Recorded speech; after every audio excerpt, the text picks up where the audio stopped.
to smile. Voilà. Welcome everybody, welcome on YouTube in Colombia and as well in Portugal. Today we have a match between two teams who participate for this year to the Hague Inter-University Law Debate Tournament organized by the Corax Foundation, live from The Hague.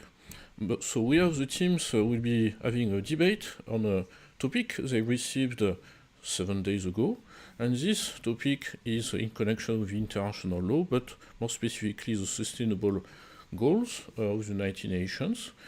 So today with my colleague Anna Maria Vanova, we'll be hosting this match. Just before starting, I want to mention that we are in the group phase of this competition. This is the group E, where there are 3 universities. These 2 universities, the University of Antioquia in Colombia and the University of Porto in Portugal, and as well another team from United Kingdom, the University of Manchester. So today is a match between 2 of these 3 teams. So yes, I will give the floor as well to my colleague, because my colleague will be hosting the match. Thank you very much, and once again, welcome everyone. It's good to see those of you that are in the live session, but also hello to everyone that will be watching live or in a recording. Today's debate statement was released to the teams at the same time, with a minimum of 7-day preparation period. The teams prepared for both sides of the argument. The in favor and against positions are assigned just before the match starts. So just a short reminder, the debate statement for today's session is: representatives of indigenous peoples, as well as those of ethnic and religious minorities, must be included in the legislative work of international and regional organizations to advocate for their rights and interests. So once more, both teams had exactly the same amount of time to prepare. They prepared for both sides. After the randomization of positions, they will have 5 minutes to finalize their preparations. But that would be enough from the organizer side. Now it's time for the team members to introduce themselves, giving the word to debate team of University of Antioquia, Miss Paula Andrea Gomez Acosta. Thank you. Hi everyone, my name is Paula Andrea Gomez Acosta. I am currently in my 4th year of law studies at this wonderful public university of the Colombian state. I'm really happy to be here. Welcome. Now giving the floor to representative of University of Porto debate team, Mr. Guilherme Alexandre. Hello, good afternoon or good evening, everyone. My name is Guilherme Alexandre. I'm from University of Porto, and I'm studying the 3rd year of the law course. It's very nice to be here with you. Welcome again. Returning to University of Antioquia debate team, Mr. Christian Camilo Victor Zapata. Hello, everyone, and I just want to say that I'm really thankful for this opportunity. My name is Christian Camilo Rico Zapata, and I'm in my 4th year of the law studies. Welcome. And returning back to a debate team of University of Porto, Mr. Hugo Rafael Folasor Victor de Almeida. Good afternoon, everyone. I'm Hugo. I'm a student in the 3rd year of the Faculty of Law of the University of Porto. It's an absolute pleasure to be with you this afternoon. Welcome. And from University of Antioquia, we also have Ms. Luna Maria Morales Pulido. Thank you so much. Hello, everybody. My name is Luna Maria Morales Pulido. I'm a last year student of the University of Antioquia, and I'm really interested in international law and just excited to be here and looking forward to on this debate. Thank you. Thank you. Welcome. And both teams have been supported, of course, by the faculty. So we have 2 coaches for the University of Antioquia debate team, welcoming one of the coaches currently in the session. Welcome to Professor Carolina Vasquez. Good afternoon, everyone. I'm really happy to be here attending this debate match with the University of Porto, and good luck to everyone. Thank you very much. We also have another coach who's not currently present with us in the session, but Professor Muñoz Galeano is also another coach for the debate team of University of Antioquia. That said, I will be passing the floor to my colleague, who will be sharing his screen shortly to determine which positions the teams get assigned. Yes, indeed. So it is time now to know indeed which side you will have for the match. So I will share my screen. So on YouTube and in the room you should see normally my screen will with the flags, with the symbols of the universities. So as you can see, there are two possibilities for this match for each university. Possibility to be in the position of being in favor or the position of being against the motion. So for the University of Antioquia or for the University of Porto. So now we click in the center of this wheel and it will determine which position each team will have.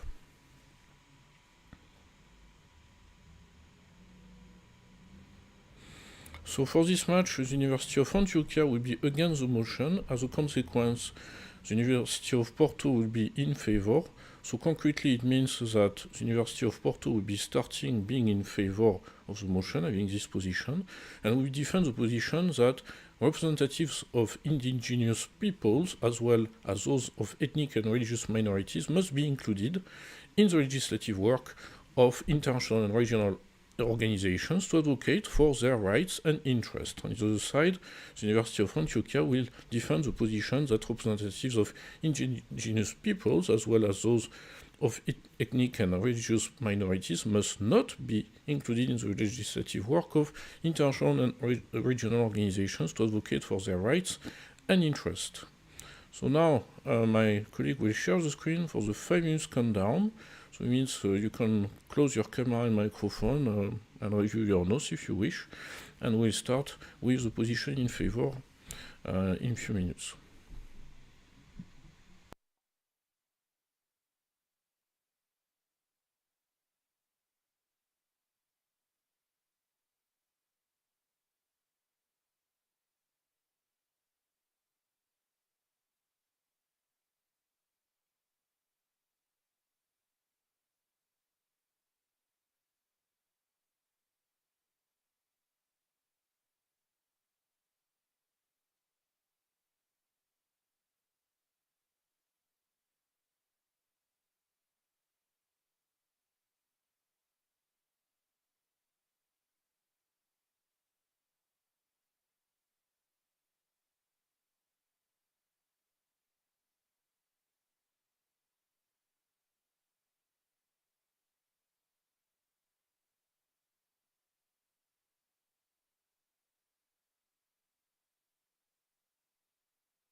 Thank you very much. The time for preparation has now concluded.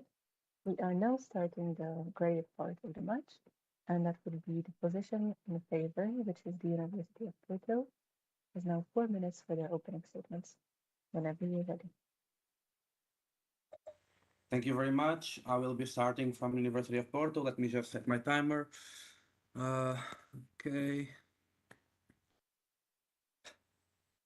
Okay, are you ready? Yes. So I will be starting in 3, 2, 1. Ladies and gentlemen, honorable members of the jury, the team that you'll find to have won this debate will have proven to you that either inclusion or not inclusion of minority people's representatives in these organizations brings more harms than good. Okay, so we are saying that it brings more good because we are arguing in favor of the motion, and we are doing so through principles of international customary law, through international treaties, and through case law. So, to start our arguments, we are saying that given to their history, international law has recognized that under the principle of self-determination, indigenous people have a right to be consulted, have a right to be heard, and they have fundamental rights of their own, and also to reconcile with past wrongdoings. This happens because they are now not only mere objects of discussion, but also they are participants in multilateral discussions. They are part of these organizations already. So you have, for example, the United Nations Declaration on the Rights of Indigenous People and also the International Labor Union concerning indigenous and tribal peoples. So these are already instruments that exist and that indigenous people had a real part in elaborating. So they are already there. We are also saying that most of these instruments have not only been ratified by the majority of the UN member states, but also they are respected and they are granted the minimum amount of influence that this group should have in the decision-making process. So if a law is going to affect them, they have a say to it. We also say, for example, that the UN and other organizations such as the Organization of American States have both declarations regarding these rights, commanding that states ensure their rights, full participation, in sometimes direct participation, and also the coexistence of different populations. International courts, for example, say these constitute a true duty to consult. So, under a precautionary principle, when approving legislation and infrastructure projects that might impact these people, the states have to guarantee that these communities are not affected, not silently affected. At least in our side of the house, we are going to guarantee that they are heard and they are formally heard and they are going to be consulted in a meaningful way and their voices have to be at least considered. Also, in the Ecuador contra Arco Orient case, that was in around 2000, a private company negotiated land deals with private individuals, and indigenous communities had to be consulted. And eventually, the Ecuadorian Constitutional Court decided that it violated international law and established that the consultation had to occur with the proper representatives. So you cannot just say, we thought about them, you have to meet with the representatives and you have to consider it all. So, while judging the rest of this debate, we want you to keep in mind that nothing can be as important as protecting those that need it the most. And also, most importantly, the way to do this is to first, like we have not only to consider them, but we must be every state must be obligated formally and substantially to hear their contributions. The international community has already recognized this, as we have shown, and this motion is simply the next logical step. Thank you very much. Thank you very much. Now proceeding with the position against debate team of the University of Antioquia, you have 4 minutes. Okay, thank you. Before I begin, may I confirm that I am audible and visible? Yes, you are. Thank you. Greetings from Colombia to all of you who are listening to us, especially to the respected judges and colleagues. Today, as a team, we will present a series of arguments based on principles and international instruments that have recognized the rights of indigenous peoples and ethnic and religious minorities, in order to conclude that there is no need to include their representatives in the legislative work of international and regional organizations, due to the following arguments that we'll expand. First, I will explain the existing international instrument that protect their rights in order to show that more international normative development is not needed. Second, my colleague Paula will explain why the opposite position would go against the self-determination and self-government rights in matters related to their own affairs. And finally, my colleague Luna will demonstrate that indigenous peoples, as well as ethnic and religious minorities, are subjects of international law and their interests and rights are already represented by the representatives of states. Now, with that being said, I must begin by saying that according to the third and fourth articles of the United Nations Declaration on the Rights of indigenous peoples have the right of self-determination to freely determine their political status and freely pursue their economic, social, and cultural development, and also the right of self-government in matters relating to their internal and local affairs. But also, according to the fifth article, indigenous peoples can also fully participate, if they choose, in the life of the state. And according to that, we can affirm that the international and regional organizations don't have to legislate about their interests because they can advocate for their rights. And also, only if they choose to participate in the state, which we can also find in regional instruments such as the Article number 1 and 3 of the American Declaration of Rights of Indigenous Peoples of the Organization of American States. Also, this last instrument in Article 2 brings us the respect of multiculturalism and a general legislation of international organizations. Could go against the respect of the multicultural character of indigenous peoples. That would be an attempt to homogenize the different peoples because they might not have the same interests or even the same worldview. According to the United Nations, for example, there are over 476 million indigenous people living in 90 countries across the world. Of those, there are more than 5,000 distinct groups. So it would be impossible to represent every one of them in the same legislation. That's why we find fundamental the right of self-determination. And in addition to that, according to the Vienna Convention on the Law of Treaties of 1969, a peremptory norm of general international law, or jus cogens, is a norm accepted and recognized by the international community of states as a norm from which no derogation is permitted. And in the legal theory now, the idea that self-determination is a case of jus cogens is widely supported, being a condition or prerequisite for the exercise and effective realization of human rights. So the right of self-determination must be respected. Thank you. Thank you for your submission. Returning to position in favor, University of Porto debate team, you have 2 minutes. Thank you. I will also be conducting this rebuttal. And I'm going to start in 3, 2, 1. Okay, so essentially, what has the opposition brought us? They talk principally about self-determination, and we do agree that it is discussions. We do agree that this principle it has to be respected, but we do not agree that it is respected, that it is protected in their side of the house. Why is that the case? They talk about democracy. They talk about each minority, each group of indigenous people being protected in each state. First of all, we have to remember that not all states are democracies. Not all states guarantee constitutional rights, in fact, to these minority groups. And so sometimes, especially when they are not afforded protection by their own states, or when it's a matter of regional importance and it's not just up to each state to govern, then we need the international community and regional organizations to be able to protect these individuals. How can we know their problems? How can we know their solutions? How can we know how to help them in the process if they are not represented? We agree that there will be practical difficulties in representing everybody, but we understand that we have to try and that we have to find ways that try to accommodate everyone. Maybe not all groups even want to be represented, but we have to grant them a seat. We have to grant them at least the opportunity to be consulted. Because in our side, we are saying that there is a duty to do so. In your side, they might be heard by one parliament of one country. We are saying that the regional and the international organizations have to go and have to find their opinions and have to try to understand how to help them.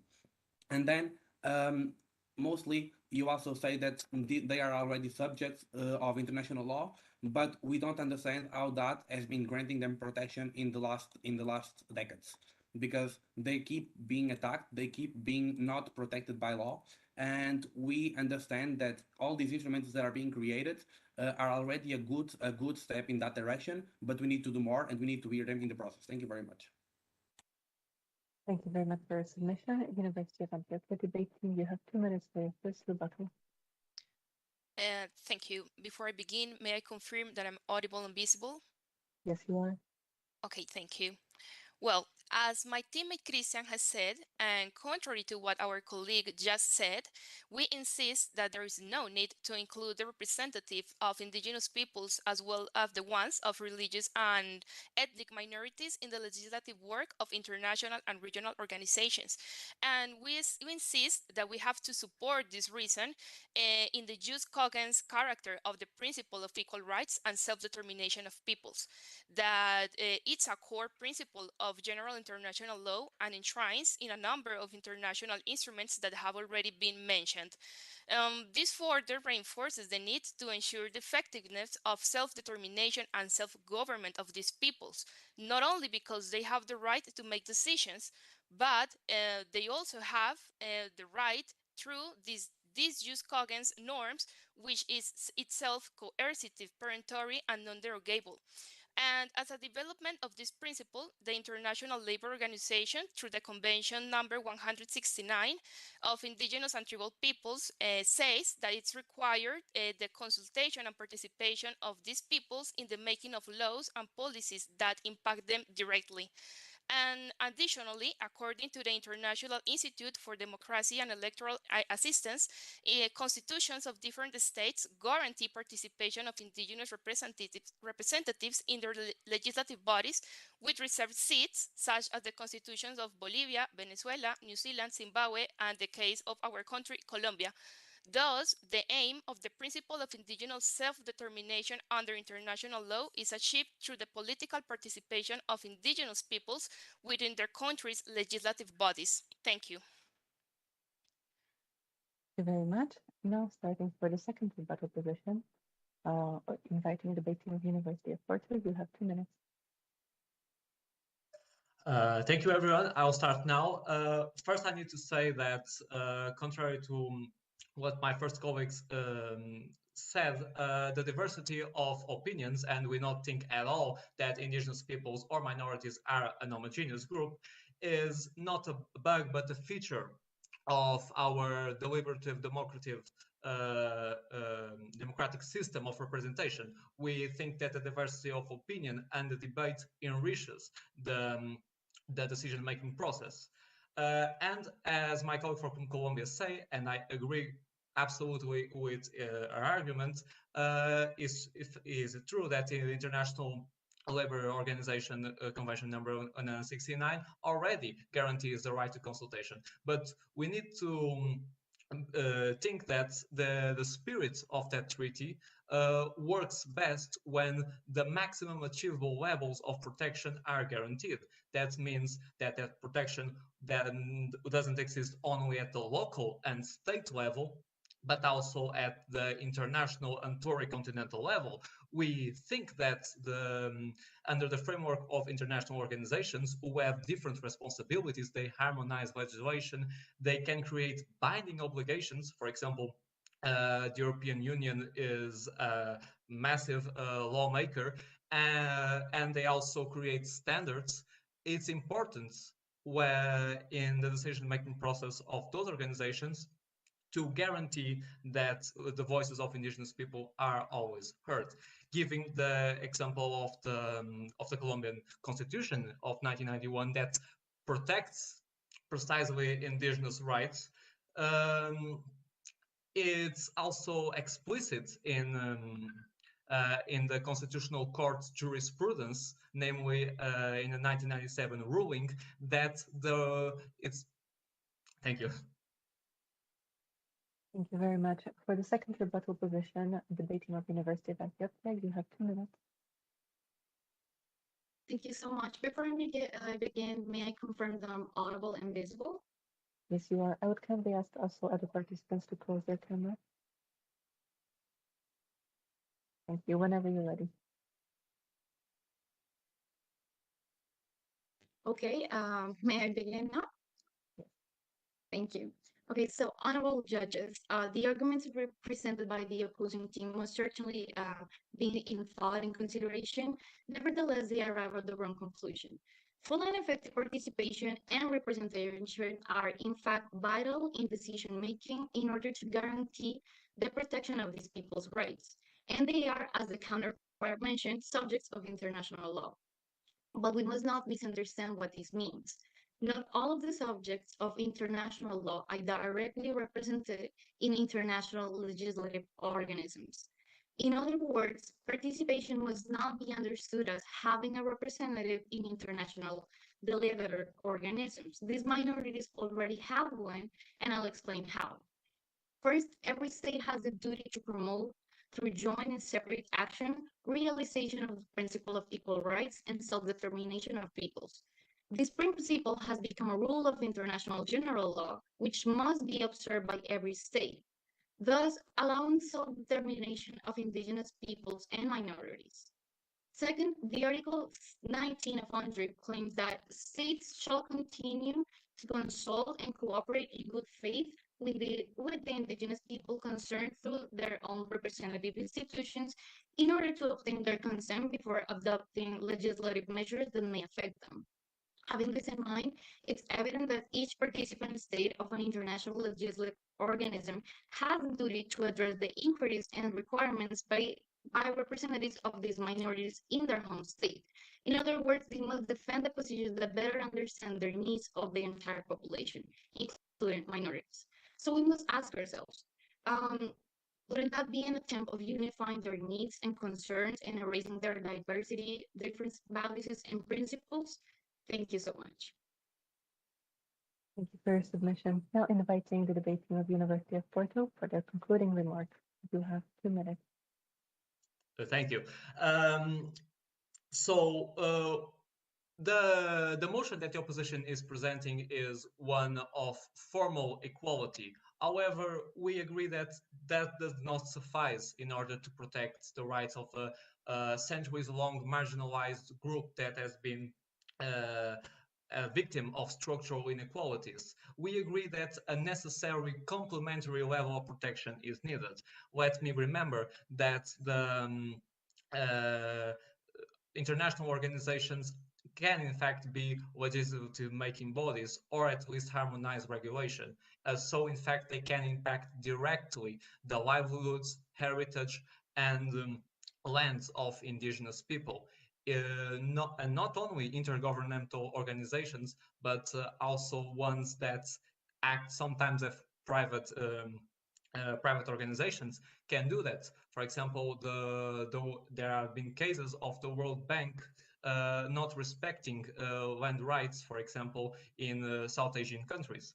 And so I think the most equitable solution to that is to institutionalize a way of giving those people a voice by their democratically appointed representatives. As I was saying, the Colombian Constitutional Court in 1997 has said that the right to prior and informed consent, as well the right to consultation and meaningful representation, are fundamental and collective rights of indigenous people. They are a supplementary level of protection compared to the general rights that exist under constitutional and international law. And this is the framework, I think, that should be followed by international organizations, be them multinational. Thank you very much. Thank you very much for your submissions. I'm now inviting the debate team of University of Antioquia for your concluding remarks. You have 2 minutes. Okay, thank you. Before I begin, may I confirm that I'm audible and visible? Yes, you are. Okay, Thank you very much, team of University of Porto. We are now going to present you some conclusions in order to reaffirm that these groups must not have a representative in this kind of organizations. First, as we mentioned, there are already many international instruments of hard law that protect indigenous peoples and ethnic minorities' rights, and therefore more international normativity is not needed. An example of that will be the convention number 169 that we have already debated in turn of that. Second, joint participation in the life of their home states is a decision and should never be an imposition from any organization in the respect of multiculturalism and diversity. And third, and it is probably the most important, the aim of the principle of indigenous self-determination under international law is achieved through the political participation of indigenous peoples within their country's legislative bodies.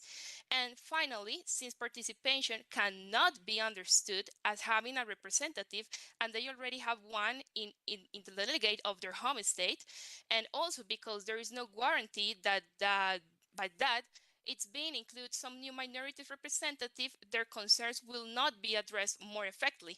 We stand on the position that there is no need to include representatives of indigenous peoples as well as the ones of religions and ethnic minorities in the legislative work of international and regional organizations for the reasons that we have already explained through this debate.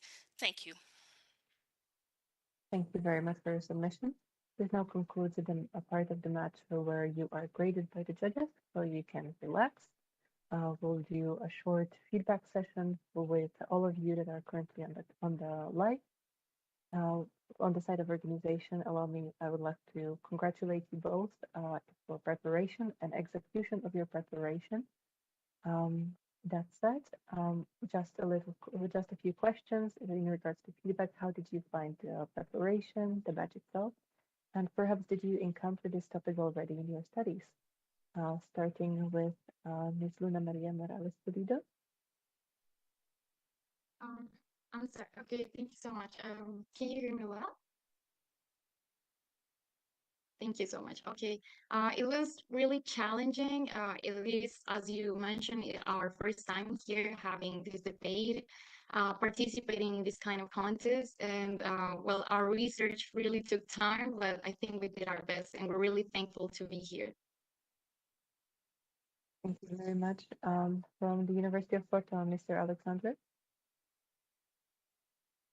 Okay, so it was very challenging too. We started doing research in some new ways that we didn't try so much in the first time, but we were very productive. We also, as it's for us, we are lucky enough to have our second debate. And so we already learned a little bit from the first and from the research we did, and we divided more our tasks in a better way. And so it was more enjoyable too. Nice. Thank you very much. Mr. Zapata, how did you find the match to preparation? I think that, as my colleagues have already said, there is no doubt that it was challenging, but I can also say that it is a pleasure for us to be here and to have this experience. And in general, I'm really, really thankful. Thank you. Thank you very much. Mr. Rafael, how was your experience? Like everyone said, it was definitely challenging, but in that challenge, it was very pleasurable as well. I think the topic was so interesting, and it was. I just had a great time researching it with my colleagues, and as Guilherme said, it gets easier over time. So I really recommend everyone doing this kind of experience, and I just want to thank you for the opportunity. Thank you very much for sharing. Ms. Acosta, how did you find the experience? Thank you very much. I think that this was a really exciting experience. This is my first time doing like a debate, and the preparation was really interesting, and I'm really happy and glad to be here. Thank you very much. And from the side of the mentors that helped prepare one of the teams for the match, Professor Vasquez, how did you find the match, the preparation? Thank you. I think that both teams have done a really good job. I saw them very well prepared. And regarding our team, the University of Antioquia team, I think that my students have done a really good job because they work, they study, and also are preparing for this debate in English since we are not native speakers. And also, University of Porto's students are doing the same effort. So I am really happy to see you having this performance, and I would like to say congratulations to everyone because you really did a really good job. Thank you very much. Thank you very On the much. side of organization, let me just say it's been a pleasure listening to your arguments that you have prepared, and it really shows the flexibility that you have also been able to use those 5 minutes to set up your opening statements into rebuttals and conclusions. Of course, throughout the competition, the next rounds, you have already one team experienced it in round one. Each round has a different theme, falling back on the Sustainable Development Goals of the United Nations, as my colleague introduced in the beginning of the session. So we look forward to hearing your arguments also in other aspects of international law, be that perhaps a bit of media law or entertainment law or sports law that you might also encounter. So it really is a variety waiting for you. On that note, passing the floor to my colleague for the conclusions. Yes, it was a great debate, I have to say. Indeed, to see as well your method and as well, your argumentation and the conviction you put in your argumentation as well. So congratulations to both teams in Colombia and in Portugal. So now what will happen, obviously, is this match has been viewed and maybe you will be watching as well, by 3 judges. So the judge for this match, they are on different regions of the world. They know that they have to assess this match. We can tell you that one is in Europe, one is in Africa, and one is in Eastern Europe, let's say. And these 3 judges actually will take a few days, so it depends on, of course, when they watch. They have the possibility to rewatch the match. When it is on YouTube, obviously, they can take the advantage of listening several times if they need to say, make it more precise, their grading and as well their feedback. So in a few days from now, you will hear from us by email with, for each team, the assessment form from the 3 judges with the comments, and of course you can build on this for your next match during the competition. So yes, this is the day 2 of the group phase. So indeed, Porto already had a match against Manchester, and the next round will be actually on University of Antioquia having its own match as well against Manchester. So these 3 teams, they have the match between them, and at the end we'll know which of the 3 teams will occupy the 2 best teams of this group, so based on the number of victories and points accumulated through the match. And as well, there are some spots as well for the best 3rd place among all the groups, because there are 7 groups of universities. And as well, there are spots for the 3rd best indeed for to go to the 8th of finals. 8th of final will be at the end of April, so it will be the start of the elimination phase. So now we want to hear a bit more. I would say it's a kind of tradition we have in some match about the students, of course, how much they know, maybe the other team or the other country. So I would like to ask, for example, in Colombia, if any of you have been in Portugal or in Europe in general. So, for example, Miss Acosta, have you been in Portugal? Do you have any Portuguese friends or? Never. I have never been in Europe. I think that the only trip outside of my country that I've ever had was to Argentina and Uruguay. So this is my first time having like a directly speaking or connection with some colleagues from Europe and from Portugal. And well, this is like really exciting because I had the opportunity to speak with Guilherme through LinkedIn. So that was like a really nice experience to get to know if we were preparing, what we were talking about, more like how we were feeling about the debate. So I think that was more like a friendly experience, and that's for me the most valuable experience of this. Okay. I didn't know actually that you were in contact before the match. Okay, that's a good surprise. So, Guilherme, so I mean, of course, now you have a first contact in Colombia, but have you been in Colombia or have you been in South America?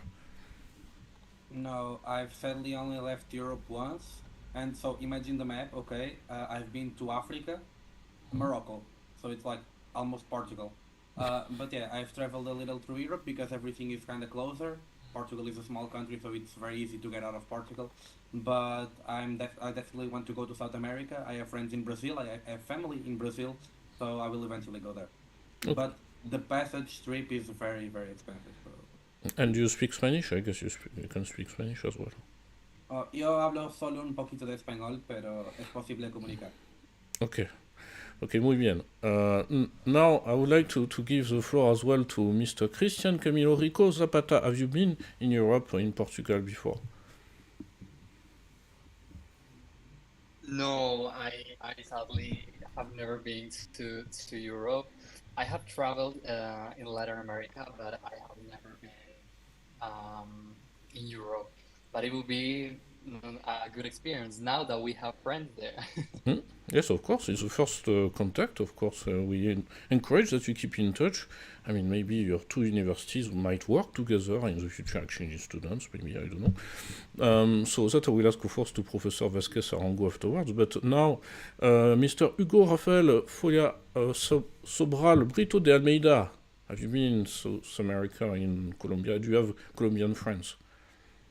Unfortunately not. I have some Venezuelan friends in Latin America, but no, not in Colombia. It's definitely on top of my travel list, though. I really want to go to some place in Colombia, like Cartagena de Indias. I think there are some very beautiful places in that country, and it's really lovely. Unfortunately, never went out of Europe yet, but I'll plan to do so. Okay, so it should be indeed on your travel plans to go to Medellin to visit the university as well. And now, as well, Miss Luna Maria Morales Pulido, have you been in Europe or, yeah, do you know some Portuguese persons as well? Luna, may I just say No, something? Sorry? oh, I'm just asking Luna if I can say something before her because I remembered. I have a Colombian friend actually in Portugal. His name is Javier Salamanca, and he is also on our debating team. Not this tournament debating team, but the University of Porto debating team. So I actually know a Colombian person. Okay, great. Very good. So, Miss Luna Maria as well? yeah, actually, it was my first time interacting with Portuguese people. I have never been in Europe, and I'm looking forward to go in this summer, but I've never been there. Okay, very good. So, yeah, it's a good plan indeed during the summer. It's really hot in Portugal during the summer, from what I remember. No? He said no. Okay, well, Guillermo said no. It's kind of good, but if you compare it to Latin America, we stand no chance. Okay. They have better climate. Porto is kind of the colder part of Portugal, but it's still very nice in the summer. Yeah, well, not as cold as the Netherlands, but still, yes, I can understand, yeah, indeed. So, and finally, Professor Carolina Vasquez Arango, have you been in Europe? Do you have maybe some partners, indeed, maybe in Portugal? No, yes, I studied in Barcelona during 5 years or almost 6, and I live in Geneva, I live in Coventry in England, but and I have been in Portugal, but in Lisbon, in Évora, and I haven't been in Porto yet, and I would like to go. It's one of my top cities to visit, but I haven't been, unfortunately. I would like to. I'm looking forward to go to Portugal again and maybe visit Porto.